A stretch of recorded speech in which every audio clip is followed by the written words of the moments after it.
Today's gospel is the parable of the Pharisee and the tax collector, one we're all familiar with. They both go up to the temple to pray.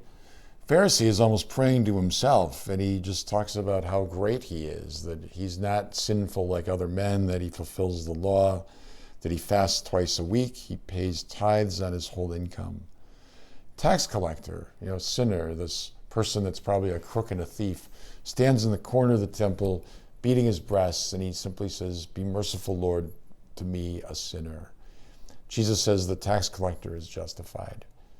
It reminds us that when we come face to face with our sin, that can be good news for us. If we bring it to the Lord, acknowledge our sin, ask for his mercy, unlike the tax collector who is filled with pride and self-righteousness.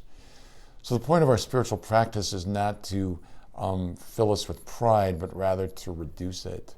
It's not to make us think more greatly of ourselves, but to think even more greatly of God.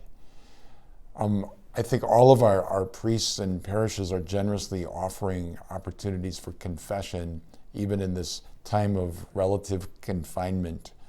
So what a great moment for us to go to confession, to say to the Lord, "Be merciful to me, Lord, for I am a sinner," to acknowledge our sins and our weakness.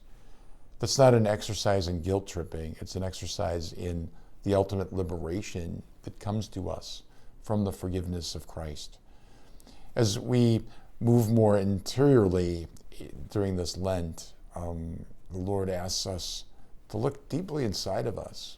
And that can be painful because we see what's wrong, we see what's broken, we see what's sinful. But he doesn't want us to look at that with disgust, but rather to take all of that and bring it to him. And I think he looks at our offering of self in confession and says, "I can work with this. I can fix this. I can heal this. Indeed, I can forgive this." That's the power and the glory of the sacrament of confession.